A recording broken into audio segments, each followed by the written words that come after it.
اعوذ باللہ من الشیطان الرجیم بسم اللہ الرحمن الرحیم۔ کچھ مسائل زکوٰۃ فطرہ کے عنوان سے۔ اور فطرہ ایک ایسا واجب صدقہ ہے جو ہر مسلمان پر واجب ہے۔ کچھ شرائط ہیں اس فطرے سے متعلق جس کو زکوٰۃ الفطرہ بھی کہا جاتا ہے، جن میں پہلی شرط یہ ہے کہ انسان بالغ ہو، عاقل ہو، اس وقت عدم الاغماء یعنی بے ہوش نہ ہو، غنی ہو، اور اس کے پاس آزادی ہو یعنی آزاد ہو، غلام نہ ہو۔ اور احتیاط لازم کی بنیاد پر جو بھی شرط اس میں سے موجود نہ ہو، جیسے کہ اگر وہ بچہ ہے، اگر وہ غلام ہے، مجنون ہے، یا اس وقت کہ جب ماہ رمضان ہے یا فطرہ نکالنے کا وقت آتا ہے اس پر بے ہوشی ہے، یا وہ ایسا فقیر ہے کہ جس کے پاس سال بھر کا اپنا خرچہ نہیں ہے پورا کرنے کے لیے، اور نہ ہی آئندہ اس کے پاس خرچہ ہو پائے گا، جیسے کہ زکوٰۃ کے مال میں بھی یہ شرط ذکر کی گئی ہے، تو اس پر زکوٰۃ فطرہ واجب نہیں ہے۔ اور کہتے ہیں کہ مشہور یہ بھی ہے کہ ان تمام شرائط کا غروب سے پہلے یعنی لیلۃ العید انسان میں ہونا ضروری ہے۔ اگر کچھ شرائط ان میں سے قبل الغروب، یعنی پہلے تو شرائط تھیں اس کے پاس، لیکن لیلۃ العید قبل الغروب کچھ شرائط اس پہ ساقط ہو گئی ہیں، تو اس کے اوپر جو ہے وہ یہ زکوٰۃ فطرہ واجب نہیں ہوگی۔ اسی طرح کہتے ہیں کہ اگر اس کے پاس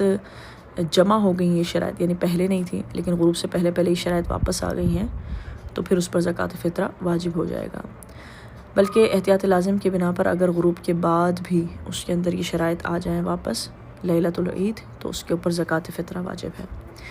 کہتے ہیں کہ فقیر اگر انسان کے پاس سال بھر کا خرچ نہیں ہے اور وہ اپنے گھر والوں کا فطرہ نہیں نکال سکتا ہے تو اس پر زکوٰۃ فطرہ واجب نہیں ہے، لیکن مستحب ضرور ہے اس کے لیے، تاکہ وہ بھی ثواب میں شریک ہو جائے،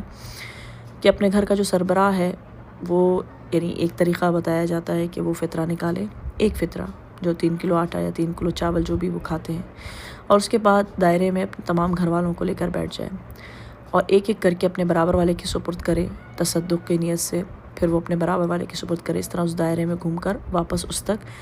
یہ زکوٰۃ فطرہ پہنچ جائے۔ اور پھر اس کے لیے مستحب ہے، احتیاط مستحب یہ کہ وہ اس کو خود نہ رکھے بلکہ کسی اجنبی کو صدقہ کر دے۔ اسی طرح کہتے ہیں کہ اگر کوئی کافر مسلمان ہو جائے چاند نظر آنے کے بعد تو اس پر زکوٰۃ فطرہ واجب نہیں ہے، لیکن اگر کوئی ہمارے مذہب کا مخالف ہے اور وہ ہمارے مذہب میں داخل ہو جاتا ہے تو اس پر زکوٰۃ فطرہ جو ہے وہ واجب ہے۔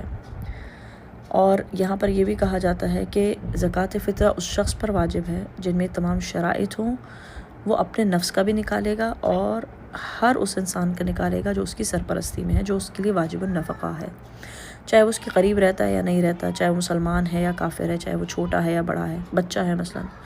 ہاں، یہ جو ایک مشہور چیز کی ہوئی ہے کہ پیٹ میں موجود بچے کا بھی زکوٰۃ فطرہ ہوتا ہے، تو اس بچے کا زکوٰۃ فطرہ نہیں ہوتا ہے۔ اسی طرح اس مہمان کا زکوٰۃ فطرہ ہوتا ہے جو لیلۃ العید آپ کے پاس آئے اور وہ آپ کے پاس آ کر آپ اس کو اپنی میزبانی میں قبول کریں، یعنی اس رات اس شخص کی ذمہ داری آپ اپنے ذمے لے لیں۔ ایک جو مشہور کانسیپٹ ہے کہ بھئی آپ عید کی رات، چاند رات جو ہے وہ کسی گھر افطار نہ کرنے جائیں، ورنہ یہ کہ آپ کے اوپر آپ کا زکوٰۃ فطرہ جو ہے وہ اس گھر والوں پر واجب ہو جائے گا۔ تو صرف کسی گھر افطار کر لینے سے ہمارا فطرہ ان گھر والوں پر واجب نہیں ہوتا ہے، مگر یہ کہ ہم رات وہاں ٹھہریں اور ہمارے رکنے کی ذمہ داری صاحب خانہ اپنے اوپر لے۔ جیسے بہت سے گھروں میں ایسا ہوتا ہے کہ بیٹیاں جو ہیں وہ عید منانے کے لیے اپنے ماں باپ کے گھر چلی جاتی ہیں، تو اس رات وہ ان کی مہمان ہوتی ہیں، وہ ان کی ذمہ داری لیتے ہیں، وہ ان کے گھر رکتی ہیں۔ اب یہاں پر یہ شرط نہیں ہے کہ انہوں نے ہی اس کا فطرہ نکالنا ہے۔ اگر مثال کے طور پر شوہر پر واجب ہے جیسے کہ بیوی کا زکوٰۃ فطرہ نکالنا، اگر بیوی چاہتی ہے کہ وہ اپنے مال سے دے دے، وہ خود کما رہی ہے، وہ اپنے شوہر سے کہتی ہے کہ بھئی میں اپنا خود دینا چاہتی ہوں، تو کوئی مسئلہ نہیں ہے۔ یہ جو میں نے کانسیپٹ بنایا ہوا ہے کہ بس جس پر واجب ہے وہی دے گا، اگر کوئی دوسرا دیتا ہے تو وہ بری ذمہ ہو جاتا ہے۔ اور اسی طرح اگر مہمان ہے، رکنے آیا ہے، لیکن مہمان کہتا ہے کہ نہیں آپ میرا فطرہ نہ دیں، میں اپنا فطرہ خود ہی ادا کر دوں گا، میں اپنا وجوب خود ہی ادا کر دوں گا، تو اس میں بھی کوئی حرج نہیں ہے۔ سوال یہ پیدا ہوتا ہے کہ زکوٰۃ فطرہ کیا ایک ہی شخص کو دیا جائے، مختلف اشخاص کو دیا جا سکتا ہے؟ مختلف اشخاص کو دیا جا سکتا ہے، ایک ہی شخص کو دینا ضروری نہیں ہے۔ اور یہاں پر زکوٰۃ فطرہ کے معاملے میں چونکہ ایک واجب صدقہ ہے، دیکھیں فدیہ الگ ہے جو ہم ہر روزے کے بدلے، جیسے کوئی مریض ہے، کوئی حاملہ عورت ہے، کوئی دودھ پلانے والی عورت ہے جو روزہ نہیں رکھ پاتی، جس نے فدیہ دینا ہوتا ہے۔ حاملہ کی بھی شرط ہے کہ اگر شروع کے مہینے ہیں تو فدیہ واجب نہیں، آخر کے مہینے ہیں تو فدیہ واجب ہے۔ تو وہ فدیہ بہت سے لوگوں کا کانسیپٹ ہے کہ شاید وہ واجب صدقہ ہے زکوٰۃ کی طرح، تو وہ سید غیر سید کو نہیں دے سکتا، ایسا نہیں ہے۔ فدیہ جو ہے وہ سید کا غیر سید، غیر سید کا سید دے سکتا ہے۔ لیکن یہ زکوٰۃ فطرہ، یہ جو ماہ رمضان کے آخر میں نکالا جاتا ہے، اس میں شرط یہ ہے کہ سید کا فطرہ سید غیر سید دونوں لے سکتے ہیں، لیکن غیر سید کا فطرہ سادات کو نہیں دیا جا سکتا۔ تو کوشش یہ کریں کہ جو آپ کھا رہے ہیں اس مہینے میں، اور عام طور پر اس حساب سے آپ اپنا زکوٰۃ فطر نکالیں۔ بہت سے گھروں میں چاول زیادہ استعمال کیے جاتے ہیں روٹی کے نسبت، تو ان کا زکوٰۃ فطرہ چاول کے حساب سے نکلے گا۔ کھجور زیادہ استعمال کی جاتی ہے اگر کسی گھر میں، خیر ہمارے پاکستانی معاشرے میں تو اس کو غذا کے طور پر نہیں استعمال کیا جاتا، لیکن عرب کنٹریز میں یہ بھی غذا کے طور پر استعمال کیا جاتا ہے۔ تو جو آپ زیادہ تر چیز غذا کے طور پر لے رہے ہیں، آپ اسی کے مطابق فطرہ نکالیں گے، اور آپ پیسہ دیں گے اس کا اپنے مومنین کو، اپنے شیعہ کو جو شیعہ اثنا عشری ہے، اپنے شہر میں موجود لوگ جو اس کے حقدار ہیں۔ اور اب بہتر یہ ہے کہ ان پہ فوقیت دی جائے، اپنے ان قریبی رشتہ داروں کو جو سفید پوش ہیں۔ دیندار ہونا شرط ہے، اور ظاہری طور پر ان کا اسلام کے احکام پر عمل کرنا بھی ضروری ہے۔ انشاءاللہ کچھ اور آگے مسائل ہیں جن کو ہم آگے جا کر بیان کریں گے۔ یہ مختصراً کچھ آغاز کے مسائل ہیں، تو ان میں اگر آپ کو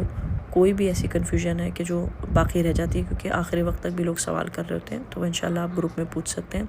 باقی اپنی دعاؤں میں ہم سب کو یاد رکھیے گا۔ وَنَسْأَلُكُمُ الدُّعَاءَ وَمَا عَلَيْنَا إِلَّا الْبَلَاغُ الْمُبِينُ۔